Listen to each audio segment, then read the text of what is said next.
हाँ तो प्यारे बच्चों, क्या हाल चाल। उम्मीद करता हूँ आप सब अच्छे होंगे, मस्त होंगे, बेहतर होंगे और आप सभी की पढ़ाई बेहतर चल रही होगी। प्यारे बच्चों, आज हम बात करेंगे पद्य साहित्य के इतिहास के बारे में और पूरा पद्य साहित्य का इतिहास एक ही लेक्चर में कंप्लीट करेंगे। आप लोगों से गुजारिश है कि चैनल में पहली बार आए हैं ना बाबू, तो चैनल को सब्सक्राइब कर लेना यार, क्योंकि आज शानदार क्लास होने वाला है। आप लोगों को फिर भटकना नहीं पड़ेगा कि बोर्ड एग्जाम में सर पद्य साहित्य के इतिहास के और कहीं हम वीडियो देखें ना बाबू ना। ऑब्जेक्टिव भी यहां से बन जाएगा और क्वेश्चन भी बन जाएंगे। चलिए शुरू करते हैं।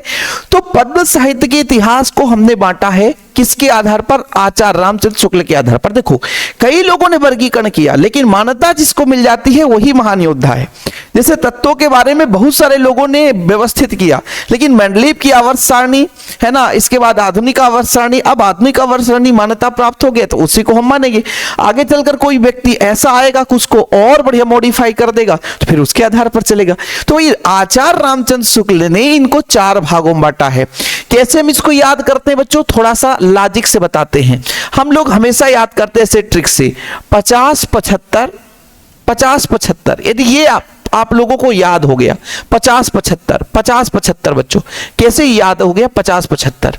अब हम आपको बताते हैं, जैसे 1050 ठीक है से 1375, कितना 1375, तो 50 से 75 और फिर वही 1375 हो जाएगा बच्चों, 1375 है ना। ये अपना 1700 हो जाएगा और 1700 से कितना हो जाएगा 1900। तो ये 1700-1900 तो आसानी से हो जाएगा।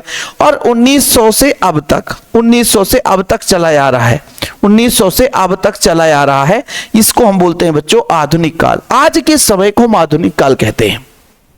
अच्छा सर, आज का समय आधुनिक काल? हाँ बिल्कुल, आज का जो समय चल रहा है वो आधुनिक काल है, ये तो ठीक है। लेकिन पहला जो काल था वो वीर गाथा काल है, आदि काल है। पुराने समय को भाई सबसे पहले से हम आज ही कुछ बात बताते हैं पुराने समय के बारे में। तो पुराना समय है, आदि काल है ना। आदि काल था। आदि काल में क्या होते थे कि बड़े बड़े योद्धा होते थे, बड़े बड़े वीर होते थे, राजा महाराजा होते थे, इसलिए उसको हम वीर गाथा काल भी कहते हैं। बड़े बड़े राजाओं की पृष्ठभूमि का वर्णन किया गया है बच्चों, है ना। अपने योद्धा के बारे में, मतलब वहां पे जो उनकी वीरता के बारे में वर्णन किया गया है, इसलिए आदि काल को वीर गाथा काल। क्योंकि पहले जो राज शासन हमारे भारत में चलता था वो पूरा का पूरा राजा के ऊपर डिपेंड करता था, है ना। तो आदि की बात करते वीर गाथा काल।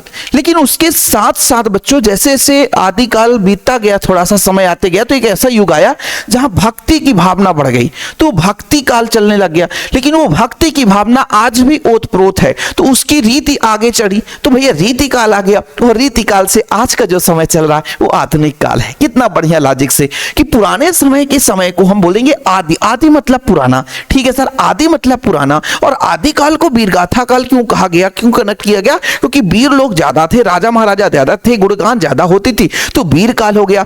वीर काल के बाद भक्ति की भावना आई तो भक्ति काल, इसके बाद उसकी रीति परंपरा चली आई, रीति काल बच्चों। इसके बाद आज का जो समय चल रहा हो आधुनिक काल हो गया। क्लियर? ऐसे में आप लोगों को याद रख लेना है बच्चों, कुछ भी नहीं है यार। देखो, मैं यदि आपसे कह दूं आधुनिक काल सर 1900 से अब तक, 1900 के पहले इसके 1700 तक में, इसके बीच में जो काल हुआ वो अपना रीति काल है। अच्छा, 1700 से 1375 बस याद कर लो, बहुत ही बाकी सरल है। 1375, 1050 से 1375 है ना। ये आप लोगों का पहला काल, दूसरा, तीसरा और चौथा, ये अब तक है।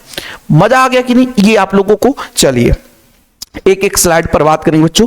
आदिकाल को ऑब्जेक्टिव क्वेश्चन कभी कभी कहा जाता है कि चारण काल किसे बोलते हैं, ये क्वेश्चन पूछा गया कभी कभी। चारण युग क्या है, चारण युग किसे कहा जाता है? तो आदिकाल को। समंत युग किसे कहा जाता है? भाई देखो, मैंने क्या बोला, आदिकाल को वीर गाथा काल। क्यों? क्योंकि वीर लोग होते थे, राजा महाराजा होते थे, उनके पास भाई ज्यादा पावर होता था, एक दूसरे पर अटैक करते थे, एक दूसरे को मार देते थे, है ना। उनकी राजतंत्र चलती थी बच्चों। सामंतवादी युग था, है ना, खुद का शासन चलाते थे। चारण युग, इस नाम से हम भी आदिकाल को जानते हैं। कभी यदि ऑब्जेक्टिव में आ जाए तो आप लोगों को फिर परेशान नहीं होना पड़ेगा। चलिए आगे बात करते हैं बच्चों, आदिकाल के बारे में यहां पर हम डिस्कस करेंगे। देखो, ये आप लोगों को तो ये तो याद हो गया कि आदिकाल कब से कब? सर 1050 से 1375। फिर दूसरा जो अपना भक्ति काल आया 1375 से 1700। फिर अपना रीति काल आया 1700 से 1900। फिर 1900 से अब तक में आधुनिक काल। देखो, इतनी बार बोलूंगा कि याद हो जाएगा। यार बबुआ तू सुन बस ले यार, मैं जिंदगी में कसम से बताता हूं कि तुमको हिंदी कभी रटना नहीं पड़ेगा, और बोर्ड एग्जाम में ऐसा छाप के आओगे ससुरा कि साला कुछ समझ ही नहीं आएगा कि तुमको कहां से पढ़ के आ गए, हमसे अभी भूल ही नहीं रहा सर, जिंदगी भर नहीं भूलेगा।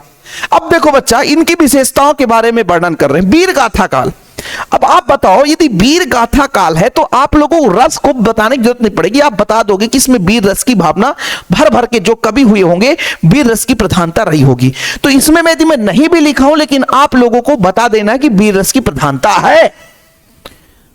जहां वीर रस है वहां राजा रजवाड़ा, और राजा रजवाड़ा के एक रानियां नहीं होती थी, साले कई रानियां रख लेते थे, साले ये पसंद आ गई इसी को उठा लेते थे, रानियों के चक्कर में राजा को मार देते थे। उससे दूसरे के दुल्हन को बोले सुंदर लग रही है ना, उसकी लड़की बहुत अच्छी है, इसको मैं रानी बनाऊंगा, और नहीं दे रहा जबरदस्ती उसको उठा लाते, नहीं उठाते राजा को मार के उसके बाप को मार के ले आते थे।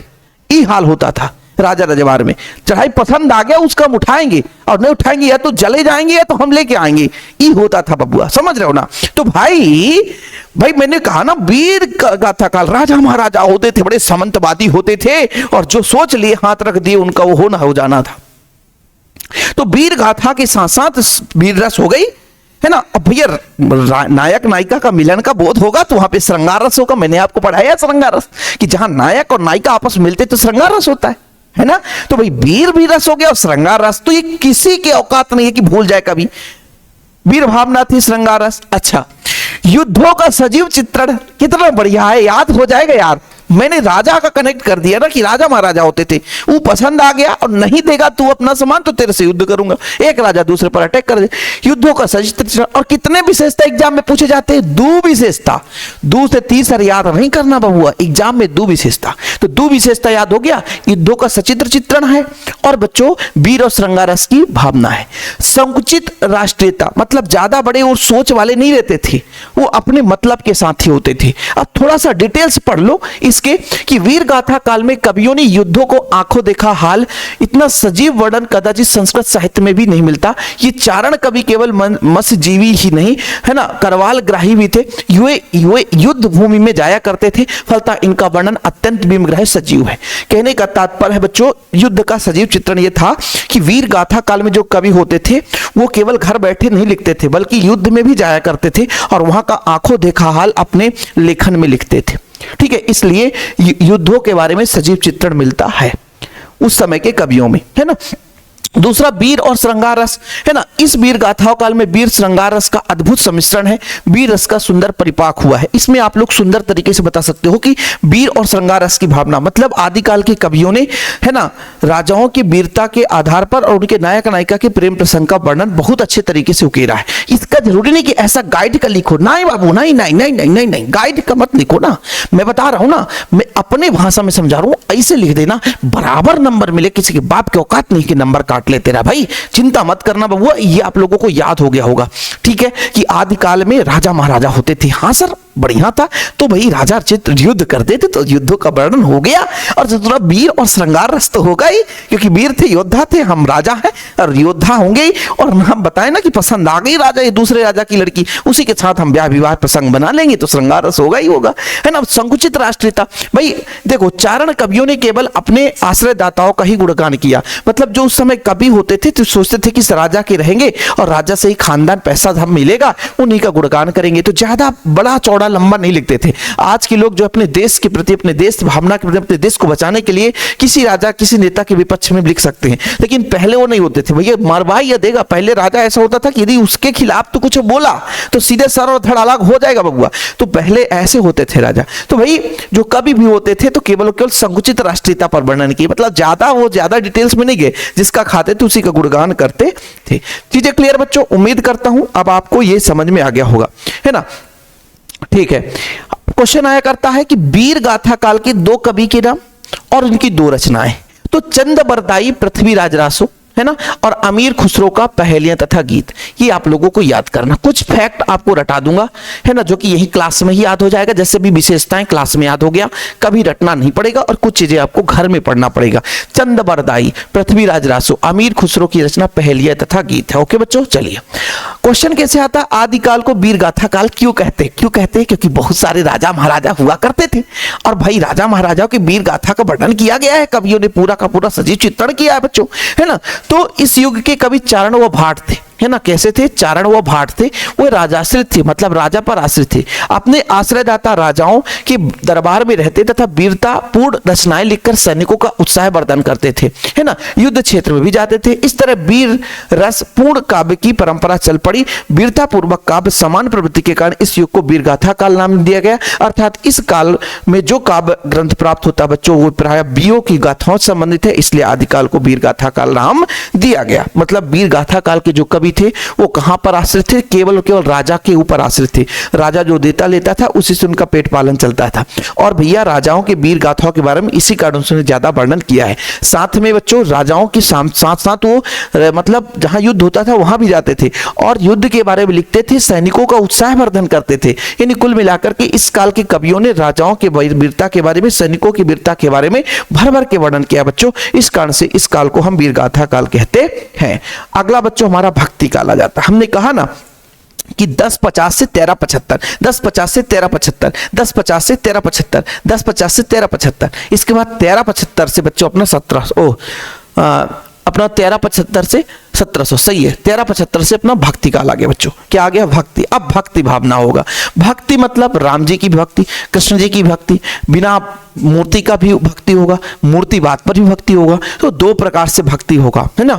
भक्ति काल आप लोग याद हो गया, जिसे हम पूर्व मध्य काल के नाम से जानते हैं। भक्ति काल को दो होगा, जिसको हम सगुण आकार मानकर चलेंगे और एक निर्गुण निराकार मानकर चलेंगे। यानी किसी आकार नहीं, फिर भी हम भगवान की उपासना करते हैं। हम आकार मूर्तिवाद पर विरोध करेंगे, लेकिन जो सगुण आकार ब्रह्मा की उपासना करेंगे वो आपका सगुण भक्ति धारा होगा। और जिसमें बच्चों निर्गुण होगा, जो कि ज्ञान मार्गी होगा, प्रेम मार्गी होगा। हम प्रेम करते हैं, ज्ञान के आधार पर भगवान पर लीन है, लेकिन हम किसी भी मूर्ति का हम मान नहीं करते। तो सब प्रकार के कवि आज भी देखो, कुछ ऐसे लोग हैं जो किसी भी धर्म में रहकर भी लेकिन मूर्ति बात पर भरोसा नहीं करते, है ना। कहते हैं कि भगवान सबकी आत्मा में है, लेकिन किसी पत्थर पे नहीं है। कुछ लोग बोलते हैं, आप लोग देखोगे।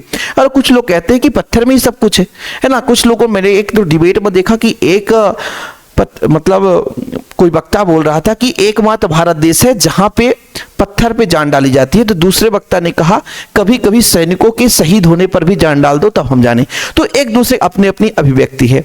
तो उस समय भी भक्ति काल में भक्ति हुआ, भगवान की पूजा हुई, लेकिन सभी प्रकार के व्यक्ति, एक सगुण साकार माने, एक निर्गुण निराकार माने, है ना।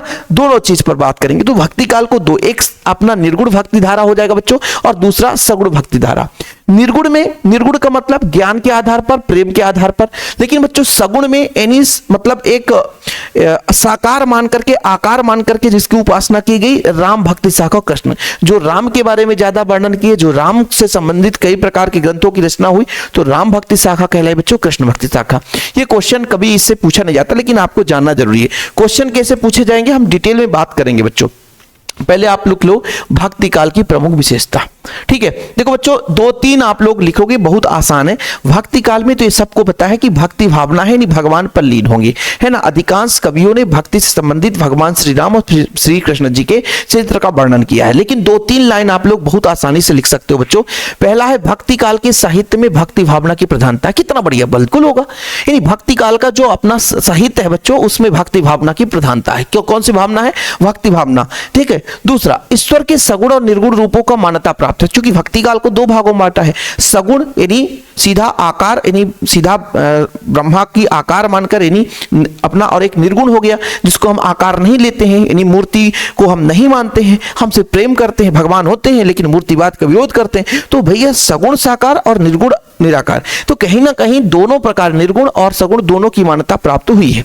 ठीक है। सभी कवियों ने समाज सुधार, समाज उत्थान तथा धार्मिक एकता संबंधित काव्य की सृजन किया है। अब देखो, जो प्रवचन करते हैं, जो गुणगान करते हैं, है ना, चाहे वो ब्रह्मा के उपासक हो, चाहे शिव के उपासक हो, चाहे राम के उपासक हो, चाहे वो किसी के उपासक न हो, लेकिन फिर भी उपदेश देते हैं, तो कहीं ना कहीं सबका एक उद्देश्य होता है समाज में सुधार। तो उस समय के लोग भी समाज में सुधार के लिए, उत्थान के लिए कार्य किए। तुलसी ने लोक कल्याणकारी राम काव्य की रचना की तुलसीदास जी और रामचरितमानस लिखा गया तो भैया राम कल्याणकारी है। सूर, मीरा आदि कृष्ण भक्त कवियों ने कृष्ण भक्ति की काव्य की रचना की। ठीक है, इस काल की कविता में भावपक्ष और कलापक्ष का सुंदर समन्वय हुआ। इस काल के कवि, इस काल में लिखा गया साहित्य विश्वविख्यात है, जैसे रामचरितमानस आज भी विश्वविख्यात है।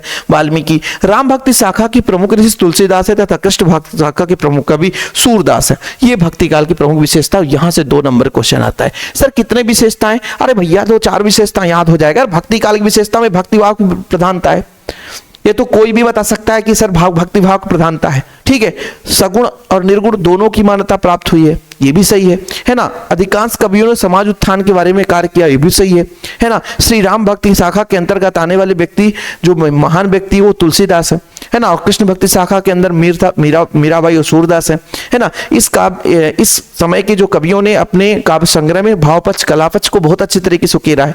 तो भक्ति भावना की विशेषताएं, भक्ति काल की विशेषताएं आपसे आसानी से बन जाएगा। इसमें किसी प्रकार से कोई रटने की जरूरत नहीं है कि भैया भक्ति काल में भक्ति भाव की प्रधानता है, भावपक्ष कलापक्ष विशेष रूप से है। कवियों ने इतना अच्छे तरीके से समाज उत्थान के बारे में वर्णन किया है कि वो आज भी देखने को मिलता है। श्री राम भक्ति शाखा के प्रमुख कवि तुलसीदास और श्री कृष्ण भक्ति शाखा के भैया हमारे सूरदास और मीराबाई हैं। तो बाबूजी इसका तो कोई दिक्कत ही नहीं है, इतना तो बन ही जाएगा बच्चा, है ना। चलिए बात करते हैं निर्गुण भक्ति धारा की प्रमुख विशेषताएं। निर्गुण में क्या होगा? निर्गुण निराकार। देखो बच्चों, निर्गुण का मतलब निर्गुण ईश्वर में विश्वास। सभी संत कवियों ने नाम रूप रहित निर्गुण ब्रह्मा की उपासना की, है ना। बिना राम रहित, राम रहित, राम नाम रहित, राम रूप रहित, मतलब राम नाम ना रूप, किसी कुछ भी नहीं, लेकिन फिर भी निर्गुण निराकार भगवान की उपासना किया, है ना। चलो, सभी वर्गों और जातियों के लिए वह निर्गुण का एकमात्र ज्ञान तब है बच्चों, ज्ञान तब होना चाहिए, अभिगत है ना। निर्गुण राप जपहु रे भाई, अभिगत की गति लिखी न जाए। कुल मिलाकर के निर्गुण में क्या होता है बच्चों? निर्गुण भक्ति धारा में क्या होगा? निर्गुण ईश्वर की विश्वास। निर्गुण ईश्वर में मतलब नाम रूप नहीं है, लेकिन फिर भी भगवान पर विश्वास, ये तो पहले बता दिया। सगुण में क्या होता है बच्चों? सगुण में नाम रूप के आधार पर भगवान पर विश्वास। दूसरा है बच्चों बहुदेववाद व अवतारवाद का विरोध। देखो भैया, हम यदि ना नाम लेकर के हम उपासना करेंगे, ना तो आकार देकर उपासना करेंगे, तो जब हम नाम ही नहीं लेते हैं तो क्या हम किसी के एक प्रकार से बच्चों जन्मवाद यानी एक प्रकार से अवतारवाद का हम क्या सपोर्ट करेंगे? बिल्कुल नहीं करेंगे। जब हम नाम ही नहीं लेते हैं कि राम के बाद कृष्ण हुए या कृष्ण के बाद राम हुए, तो भैया अवतारवाद पर कैसे हम सपोर्ट करेंगे? तो अवतारवाद अपना विरोध हो जाएगा कि नहीं हो जाएगा? तो बच्चों पहला तो अपना हो गया निर्गुण ईश्वर की विश्वास, है ना, क्लियर। दूसरा हो गया अवतारवाद का विरोध। बस 2 ही याद करना, तीसरा याद नहीं करना। और अवतारवाद का विरोध का मतलब यह है कि इस शाखा के अंतर्गत ऐसे कवि हुई है जो कि अवतारवाद का बिल्कुल विरोध किए, है ना। मतलब इसके अंतर्गत कवियों ने अपनी काव्य संग्रह में, है ना, बिल्कुल अवतारवाद का या बहुदेववाद का बिल्कुल विरोध किया है कि एक ही देवता अनेक रूप में पाए जाते हैं या एक जन्म से दूसरे जन्म में वही देवता जन्म लेता है। तो इस चीज के बारे में विशेष खंडन किया है। रूढ़ियों और आडंबर का विरोध। भाई रूढ़िवादी जो चल रही थी, आडंबर आज भी कुछ चीजें रीति रिवाज है जिसका कोई अर्थ नहीं, कोई सेंस नहीं है, लेकिन फिर भी उसको बहुत अच्छे तरीके से मानते हैं। लेकिन निर्गुण भक्ति धारा में इसका बहुत जोर शोर से विरोध हुआ है।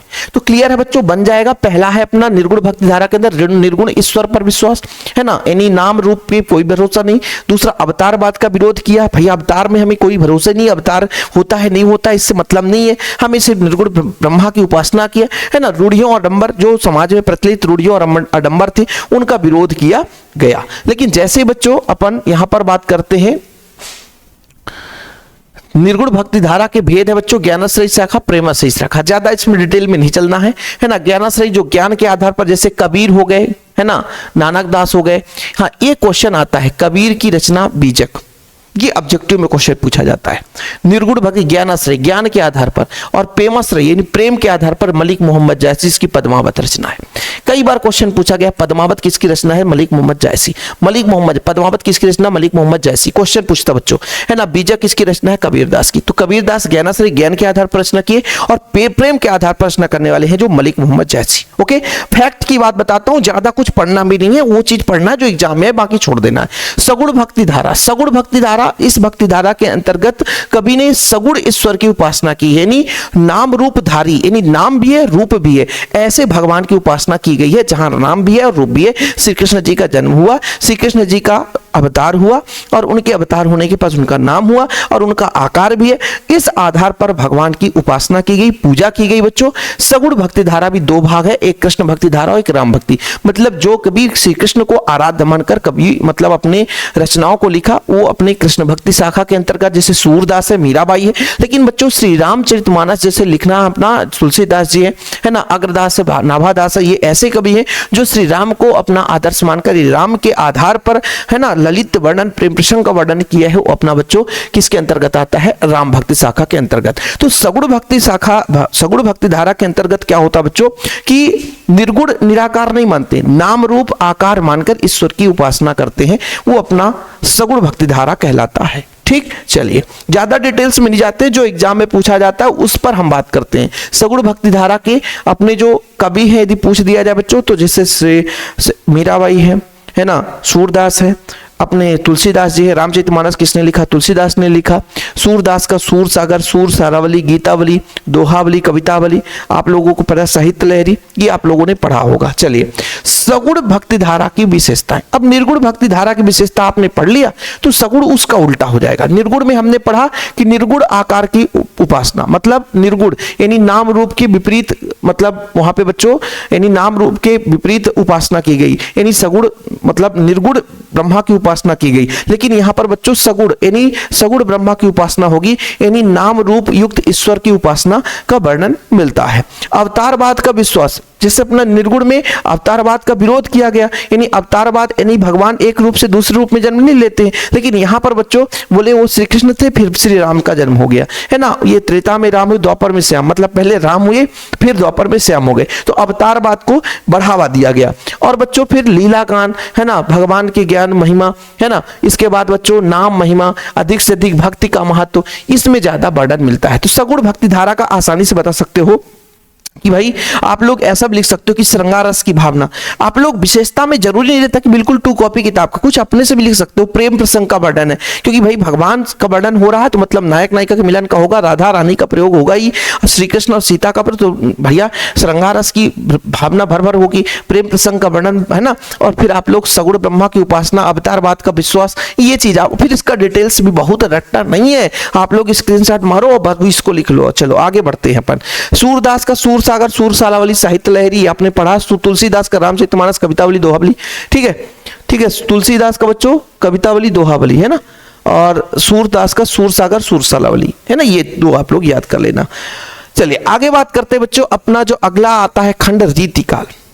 रीतिकाल हमने कहा पहले आदिकाल आया 1050 से 1375 तक। फिर अपना कौन सा काल आया सर? अपना आ गया भक्तिकाल। भक्तिकाल को हमने 2 भागों बांटा, सगुण भक्ति धारा और निर्गुण भक्ति धारा। सगुण में भी 2 भाग आ गए बच्चों, अपना प्रेम मार्गी और ज्ञान मार्गी। निर्गुण में भी 2 आ गए, कृष्ण भक्ति शाखा और राम भक्ति शाखा। ठीक है सर।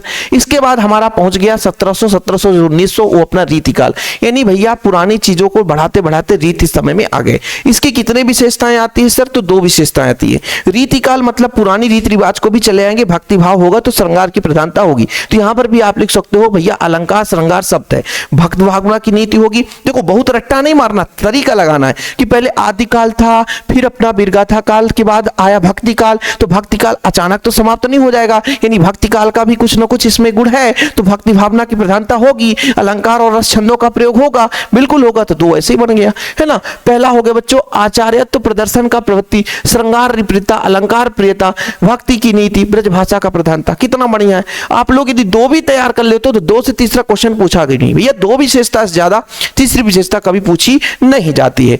आचार्यत्व प्रदर्शन की प्रवृत्ति इस काल की प्रमुख विशेषता कही जा सकती है। इस काल में प्राय सभी कवि आचार पहले और बाद में कवि बन गए, मतलब पहले आचार हुआ करते थे और बाद में कवि बन गए, है ना। दूसरा बच्चों श्रृंगार प्रीता, इस काल में दूसरी मुख्य प्रवृत्ति है, कवि ने श्रृंगार में अतिश रूप से दिखाई है, मतलब श्रृंगार का वर्णन भर भर के किया बच्चों, है ना। अलंकार प्रीता, इस काल में अलंकारिक और चमत्कारिक का तीसरा मुख्य प्रवृत्ति है, मतलब अलंकार का भर भर के प्रयोग किया गया है। ठीक है, ज्यादा कुछ करना नहीं है। स्क्रीनशॉट लेना है कि आपको नहीं लेना है तो भी ठीक, लेना है तो भी ठीक। आगे हम बढ़ते हैं। देखो बच्चों हम ज्यादा डिटेल्स में बात नहीं करेंगे, जो एग्जाम में पूछा जाए 2 ही विशेषता पूछेगा ना। अरे बउआ 3 कर लो, चौथा मत करना, चौथा मत करना, चौथा बिल्कुल नहीं करना, नहीं तो फिर आप बर्बाद हो जाओगे। रीतिकाल की प्रमुख कवि है ना, तो भाई भूषण ऑब्जेक्टिव में हजारों बार पूछा गया है कि रीतिकाल के प्रमुख कवि कौन है, भूषण दास, जिनकी रचना है शिवराज भूषण है ना, या शिव बाबनी। तो बच्चों ये अपना छत्रसाल दशक, ये क्वेश्चन पूछा जाता है, छत्रसाल दशक किसकी रचना है, तो भूषण की। रीतिकाल के प्रमुख कवि अपने भूषण है, याद रखिएगा, कई बार एमपी बोर्ड में पूछा गया है। रीतिकाल के प्रमुख कवि कौन है बच्चों, भूषण है। ये रामचंद्रिका किसकी रचना है, अपना केशवदास और बिहारी सतसई बिहारीलाल, बिहारी सतसई बिहारीलाल, बिहारी सतसई बिहारीलाल, बिहारी सतसई बिहारीलाल, ये तो आसानी बन जाएगा। तो कभी कभी क्वेश्चन ऐसे आता है रीतिकाल की 2 विशेषताएं और 2 कवियों के नाम एक रचना, तो बाबूजी बन जाएगा कि नहीं बन जाएगा। हाँ सर, आगे बढ़ते हैं, बहुत लंबा क्लास हो चुका है। आधुनिक काल, अब बच्चों अपना 1900 से वाली बात आ गई। अब आधुनिक काल में इसको हम 6 खंडों में देखते हैं, ठीक है। भारती, द्विवेदी, छाया, प्रगति, प्रयोग के साथ नई कविता लिख दी है। भारतेंदु, भारती से भारतेंदु, भारती, द्विवेदी से द्विवेदी युग, द्विवेदी और छाया, भारती द्विवेदी छाया, भारती द्विवेदी छाया, इसका नाम है किसी, मान लो। प्रगति और प्रयोग के साथ नई कविता लिख दी। ऐसे यदि आप लोग ट्रिक याद करोगे तो जीवन में कभी नहीं भूलेगा। कौन कौन बच्चों, मैंने कहा भारती, तो भारती, भारती, भारती द्विवेदी लड़की है ना, उसके साथ छाया, प्रगति और एक उसका दोस्त प्रयोग, ये सब मिलकर के क्या लिखने जा रहे हैं, नई कविता। क्या लिखने जा रहे हैं, नई कविता। ऐसे में आप लोगों को भैया याद रखना है, और यदि ऐसे में याद नहीं रखोगे तो फिर सन में मिस्टेक हो जाएगा, सन में मिस्टेक हो जाएगा। कभी कभी आ जाता है ना कि कब कब सन पूछ देगा, दिक्कत हो जाएगा। तो भैया अब जैसे मैं बात करता हूं, सबसे पहले तो आप लोगों को पता है कि 1900 से अब तक, 1900 से अब तक की जो कहानी है वो अपना आधुनिक काल है ना। यानी पहला जो स्टेप होगा प्यारे बच्चों वो 1900 से ही होगा। कब से होगा प्यारे बच्चों, 1900 से ही होगा। कब से होगा, 1900 से होगा, ठीक है। पहला स्टेप 1900। अच्छा, उसमें कुछ पुरानी कथा रही होगी, इसलिए बच्चों 1850 से 1900 के बीच के समय को हम भारतीय युग कह देते हैं, ठीक है बच्चों। फिर बच्चों 1900 से 1920 तक, 1920 तक का जो समय होगा उसको द्विवेदी युग, मतलब अपना पहला तो रटने की जरूरत ही नहीं है, वो तो याद ही हो जाएगा ससुरा। 1900 से हमारा आधुनिक काल चल रहा है, तो 1950 से 1850 से 1900 है ना। 20 36 20 36 43 50, बस 20 36 43 50, 20 36 43 50। जैसे भैया अपना 1920 तक द्विवेदी युग, फिर 1920 से 1936 तक छाया, फिर अपना 1943 तक प्रगतिवाद, फिर 1950 तक प्रयोगवाद, फिर 1950 से अब तक बच्चों अपना चल रहा है कौन सा, नई कविता। क्या चल रहा है बच्चों, नई कविता। ऐसे कुछ लॉजिक बनाया आपने, लॉजिक मेरा याद नहीं रहेगा बबुआ। यदि लॉजिक आप लोगों को काम नहीं करेगा तो फिर खत्म है ना। मैंने कहा कि कौन कौन, भारती द्विवेदी और छाया प्रगति प्रयोग के साथ नई कविता लिखने चल दी। तो आप लोगों ने पहला तो आपको पता है कि भैया जो आधुनिक काल होता है ना बाबू, आधुनिक काल जो होता है, जो आधुनिक काल होता है वो अपना 1900 से शुरू हो रहा है। यानी 1900 से मतलब उसकी कुछ बची कुची कहानी रही होगी 1850 से 1900 के बीच में, तो अपना उसको भारतेंदु है ना, पहले का सबसे पहला है, ठीक है। इसके बाद बच्चों मैंने कहा कि 20 36 ऐसे याद कर लो, यदि 20 36 43 50, 20 36 43 50, 20 36 43 50, मतलब बच्चों 1900 से 1920, फिर 1920 से 1936, फिर 1936 से 1943, फिर बच्चों 1943 से 1950, फिर 1950 से अब तक। मजा आ गया कि नहीं। चलो चौचक तरीका, आगे बढ़ते बच्चों, ध्यान रखिएगा। भारतेंदु युग पहला युग है बच्चों, भारतेंदु युग। अब ये बताओ बच्चों, आप लोग बड़े प्यार से बताना, 1950 के आसपास की बात है। 1950 के पहले 1947 में हमारा भारत देश आजाद हुआ, और 1947 के पहले लगभग 1857 से विद्रोह चला, और तब तक चलता रहा जब तक हमारा भारत देश आजाद नहीं हुआ। इस स्थिति में जो अधिकांश लोग थे अपने जान गंवाए, अपने देश की रक्षा करते हुए। बहुत सारे हमारे वीर शहीद है ना अपना जान दे दिए, जिनको हम आज हमेशा हर एक राष्ट्रीय पर्व पर, जैसे 15 अगस्त 26 जनवरी, इन पर हम सब उनको याद करते हैं है ना। उनका दिवस जैसे भगत सिंह का शहीद दिवस मनाते हैं, तो उनको हम याद करते हैं, महापुरुष का नाम संज्ञा दिए। तो कहीं ना कहीं इन सब के अंदर जो कवि भी होते थे लोगों के प्रति प्रेम भाव दर्शाते रहे होंगे कि अब तुमको क्या करना है, अपने देश के बारे में कुछ आगे बढ़ाना है। तो राष्ट्रीयता की भावना तो भर भर के रही होगी, ये तो पता है भाई। 1950 के पहले और 1800 मतलब ऐसे कहा है 1900 से यदि 1950 की बात करते हैं, 1918 की बात करते हैं, तो यदि बच्चों आप लोगों को मैं आपको बताता हूं, ये गहनता की बात कर रहा हूं, जैसे 1950 तक इसमें बच्चों यहां भी राष्ट्रीयता की भावना रही होगी, हर जगह राष्ट्रीयता की भावना, ये तो भर भर के है। यदि कुछ भी ना बने तो एक विशेषता आप लोग राष्ट्रीयता की भावना लिख देना बाबू, इसके लाइन के अंदर लिखना कि इस काल के कवियों ने अपने राष्ट्र के प्रति, अपने देश के प्रति समर्पित होकर के राष्ट्रवाद के लिए लेखन कार्य आगे किया, ये लेखन कार्य में विशेष महत्व दिया है ना। राष्ट्र भावना, राष्ट्र के प्रति प्रेम इनके है ना लेखन कार्य में, कविताओं में या काव्य में अत्यंत मनोरम दृश्य देखने को मिलता है। ये आप लोग लिख सकते हो, कोई औकात नहीं किसी का नंबर काटने का। मैं आपको बताता हूं क्यों, जानते हो क्यों? अरे भैया लॉजिक लगाओ, क्योंकि भैया 1950 से पहले और ये 1850, ये 1950 तक पूरा का पूरा राष्ट्र के प्रति प्रेम से भरा रहा होगा बच्चों। कहीं ना कहीं राष्ट्र 1857 से शुरू हुआ कहानी है ना, 1947 तक भारत आजाद हो, तब तक तो भैया कवि का काम ही है कि हमें ऐसा देना है कि समाज में जो कमियां वो दूर हो सके, है ना। कवि जो लेख लिखता है, लेखक जो लेख लिखता है, जो कविता लिखता है कवि, वो क्या कहता है कि भाई हम समाज के उत्थान के बारे में बात करेंगे, भगवान की उपासना के बारे में बात करेंगे, है ना, साथ साथ में अपने राष्ट्र के प्रति प्रेम का वर्णन करेंगे। कुछ कवि है तो प्रेम के साथ साथ प्रकृति का भी चित्रण करते हैं बच्चों। मजा आया कि नहीं? चलो बाबूजी हम बात करते हैं कि भारतेंदु की। हमने कहा भारतेंदु जो है 1850 से 1900 की बात हो, और 1900 तक में बच्चों हमारे राष्ट्रीय कांग्रेस समिति की भी गठन हो चुकी थी 1900 के पहले, 1885 वगैरह में। तो भाई कहीं ना कहीं जो कवि होते थे अब उनको जागरूकता आ गई थी कि हमारे भारत देश में जो मतलब एक प्रकार से ब्रिटिश हैं, ये बहुत गलत तरीके से राज शासन करते हैं। तो राष्ट्र के प्रति प्रेम के लिए उन्होंने अपने काव्य संग्रह में लिखना शुरू किया। इसलिए बच्चों हम कहते हैं कि राष्ट्रीयता की भावना। अब बच्चों हमने कहा ना कि सामाजिक चेतना, विकास, हास्य, व्यंग, अंग्रेजी शिक्षा का विरोध। भाई अंग्रेजी शिक्षा भर भर के रहता था बच्चों, इसलिए शुरू में तो सबसे पहले अंग्रेजी शिक्षा का विरोध करना शुरू किया गया, है ना। तो बताओ विशेषता याद ऐसे ही करना है, इतिहास को जोड़कर कि भारतेंदु युग 1850 से 1900 तक रहा। उस समय हमारे भारत देश में क्रांति की आग की ज्वाला उठ गई थी। तो कवियों ने भैया बोले कि अब तुम हमारे साथ अत्याचार कर रहे हो तो तुम्हारी शिक्षा का हम विरोध करेंगे। तो अपने लेख में लिखने लग गए कि अंग्रेजी शिक्षा हमारे काम का नहीं है। अपने लेख में लिखने लग गए कि अपने देश के मर मिटेंगे लेकिन किसी के सामने झुकेंगे नहीं। अपने लेख में लिखने लग गए कि भैया हमें हंस हंस करके अपने देश की रक्षा करनी है, हमें किसी से झुकना नहीं है, समाज के उत्थान के लिए कार्य करना है। अपने हंस हंस के भैया लिख दिए कि भैया समाज की जो कुरीतियां उसको दूर करो, आगे बढ़ो, शिक्षित हो और भैया समाज का विकास करो। तो इस तरीके से बच्चों राष्ट्रीयता की भावना, सामाजिक चेतना का विकास और बच्चों अंग्रेजी शिक्षा का विरोध, कितनी विशेषताएं, 3 याद कर लो बस।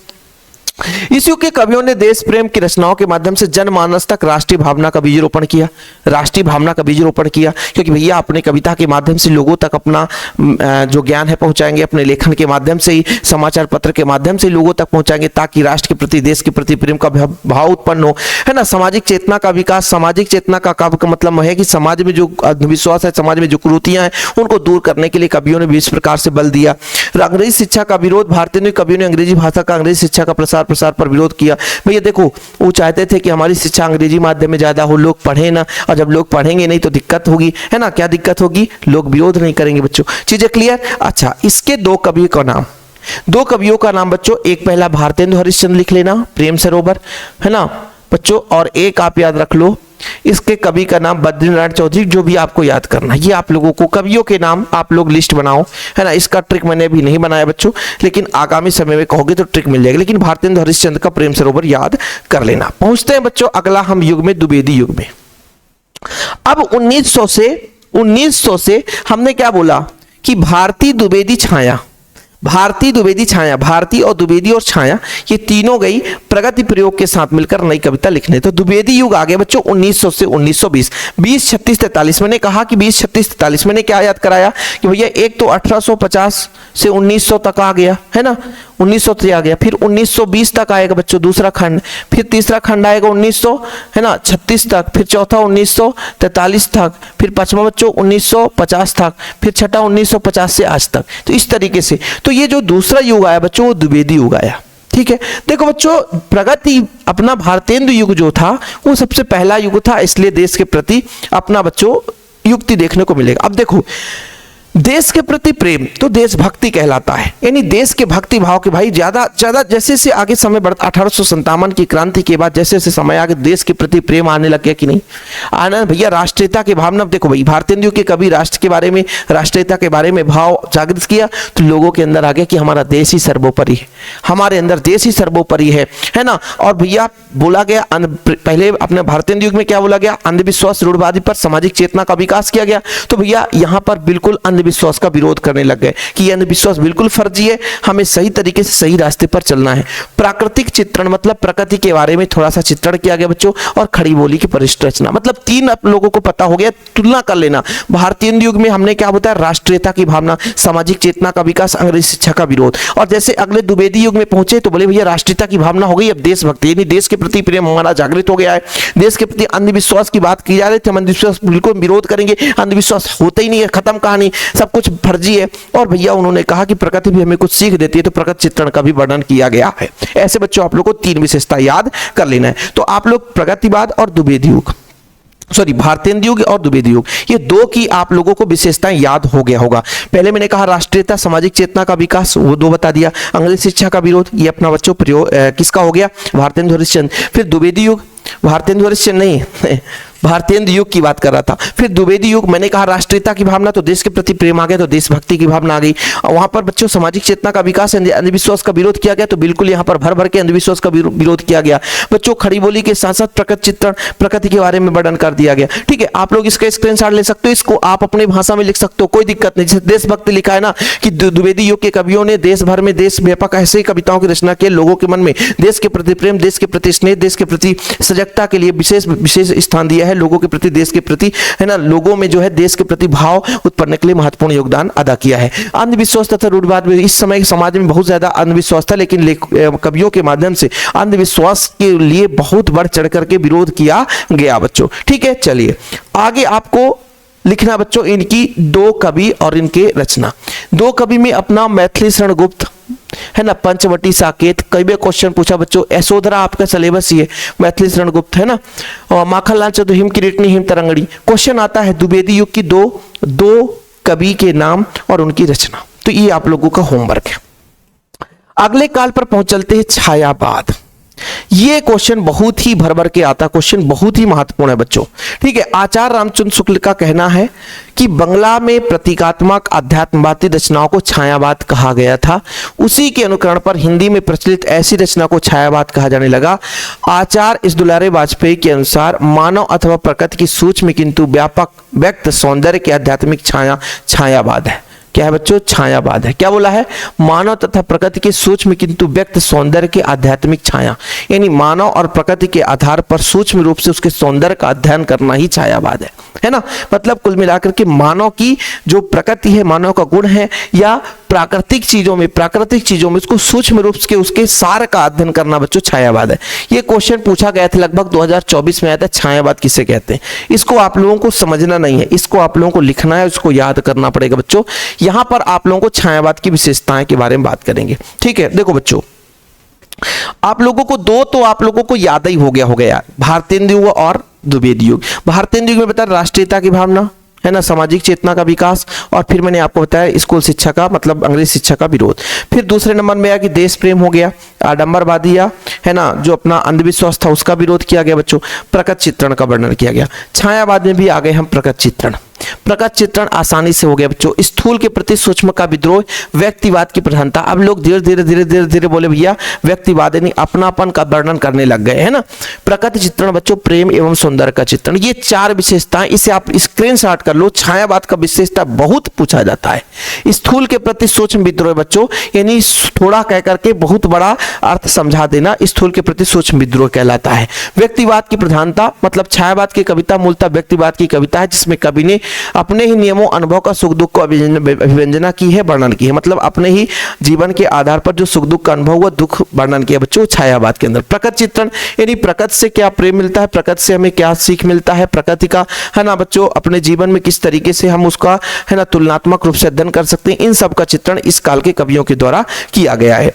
देखो बच्चों मैं आप लोगों से फिर से कह रहा हूं, इनकी आप हेडिंग याद करो, हेडिंग याद कर लो, बाकी इनकी विशेषताएं आप अपनी भाषा में लिख सकते हो। यदि आप इसको रटो नहीं, 1-2 बार एग्जाम के पहले तक पढ़ लोगे तो मैं गारंटेड कहता हूं कि फिर आप लोगों को कहीं भूलना नहीं पड़ेगा बच्चों। तो स्थूल के प्रति सूक्ष्म विद्रोह, प्रकृति चित्रण बच्चों, प्रेम सौंदर्य का वर्णन, ये आप लोग लिख सकते हो। व्यक्तिवाद का प्रधानता था बच्चों, ठीक है।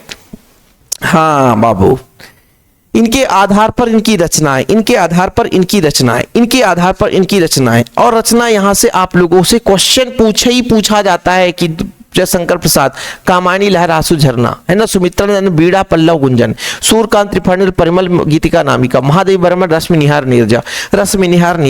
ये हम लोगों को भैया आज भी 2012-13 में याद किए थे बच्चों, जब 10वीं 12वीं पढ़ रहे थे, 10, 11, 12 में, तब से अभी भी हमको याद है बच्चों। ये छायावाद के कवियों के नाम, ये जीवन भर आगे आप लोग कॉम्पिटिटिव एग्जाम की तैयारी करोगे वहां भी देखने को मिलेगा। तो ये आप लोगों को भूल चूक के गलती नहीं करनी है, ठीक है। प्रगतिवाद बच्चों, है ना, इसकी विशेषताएं आएंगी आगे चलकर बच्चों, है ना। तो ये आप लोगों को अब विशेषताएं प्रगतिवाद और प्रयोगवाद का पढ़ लेना है। प्रगतिवाद और प्रयोगवाद, प्रगतिवाद और प्रयोग। प्रगति मतलब हम प्रगति करने जा रहे हैं, और बच्चों अपना 36 से 43 तक ये सन तो हमने याद करा लिया। अच्छा, जब हम प्रगति करना चाहेंगे तो प्रगति करने के लिए हमको भाई जो पुरानी रूढ़िवाद है उसका विरोध करना पड़ेगा, ठीक है सर, है ना। यदि जो लोग शोषक हैं उनके प्रति घृणा, शोषितों के प्रति करुणा, मतलब जो देखो भाई हम यदि प्रगति करना चाहते हैं, समझिए एक बात को, कैसे इसका लॉजिक याद करोगे। यदि हम प्रगति करना चाहते हैं तो पुरानी रीति रिवाज का तो विरोध करेंगे, तो रूढ़िवाद का विरोध हो जाएगा, है ना। इसके पहले द्विवेदी युग में व्यक्तिवाद की प्रधानता आ गई थी, तो हम अब व्यक्तिवाद का भी विरोध करेंगे, तो व्यक्तिवाद का विरोध किया गया, ठीक है। शोषकों के प्रति घृणा, यानी जो शोषित करते थे लोगों को, है ना, ज्यादा मात्रा में लूटते थे, लपाटते थे, मतलब बिना मतलब के उनसे पैसे ठगते थे, उनके प्रति घृणा की गई। और बच्चों जो शोषित होते थे, जिनके साथ गलत किया जाता था, जिनके साथ अत्याचार किया जाता, उनके साथ प्रेम दर्शाया गया। देखो विशेषता आसानी से याद हो जाएगा, कठिन नहीं है। प्रगति करना है आपको तो पुरानी रीति रिवाज को छोड़ना पड़ेगा, तो रूढ़िवाद का विरोध किया गया, है ना। अब बच्चों प्रगति करना है तो जो गरीब तबके के लोग हैं, उनको जो शोषित हैं उनके यदि दया दिखानी पड़ेगी, और जो शोषक हैं जो शोषित कर रहे हैं गरीबों की, दलितों की, तो उनको प्रति घृणा करना पड़ेगा, ठीक है। जो व्यक्तिवाद की जो उत्पन्न हो गई थी द्विवेदी युग में, है ना, व्यक्तिवाद की प्रधानता चली आ रही थी, उसकी विरोध की गई बच्चों, है ना। अच्छा, छायावाद में व्यक्तिवाद की उत्पत्ति हो गई थी, है ना। एक मिनट थोड़ा सा आप लोगों को यहां पर दिखा देता हूं।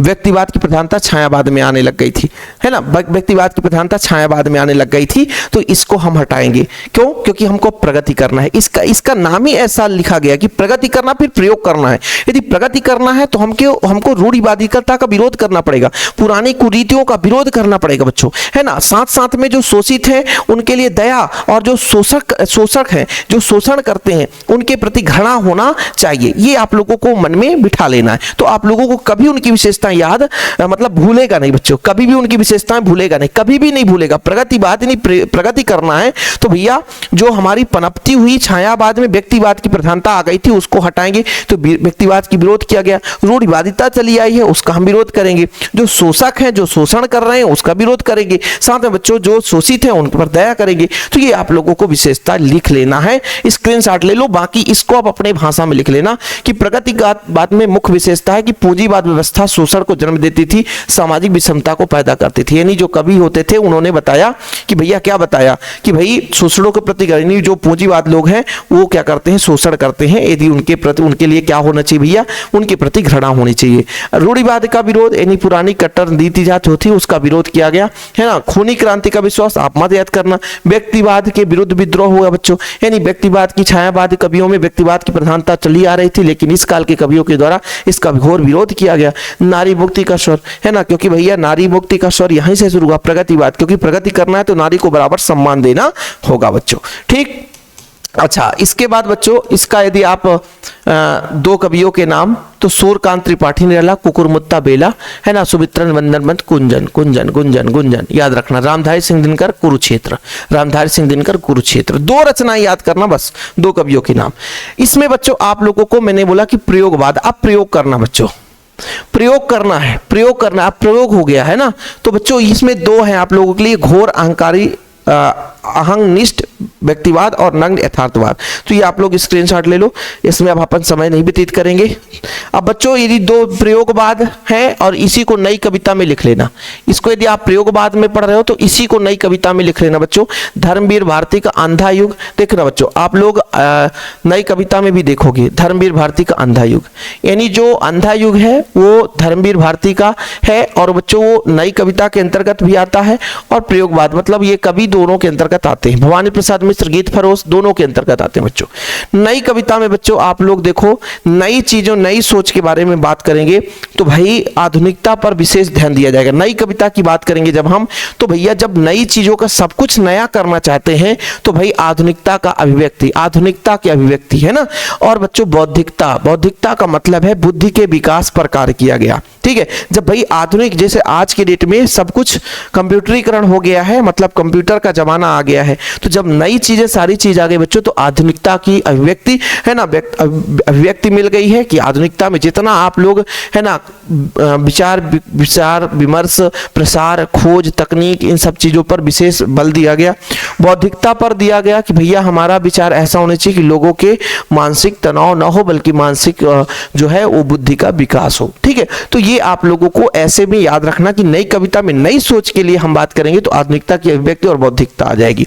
अब आपको लगेगा कि सर कठिन है, लेकिन जो वीडियो एक दो बार मैं कहता हूं कि YouTube पे आप इसको डबल 2x पर कर लो ना, 2x का मतलब डबल, है ना, तेज कर लो। एक दो बार यदि आप सुन भी लोगे, सोते समय भी सुन लोगे बच्चों, तो आप लोगों को याद हो जाएगा, मैं गारंटेड कहता हूं। लेकिन इसके लिए आप लोगों को प्यार सपोर्ट अच्छे तरीके से करना पड़ेगा। चैनल को सब्सक्राइब कर लें। फिलहाल अभी के लिए इतना ही। वीडियो पसंद है तो लाइक करके शेयर कर दें। जय हिंद, वंदे मातरम।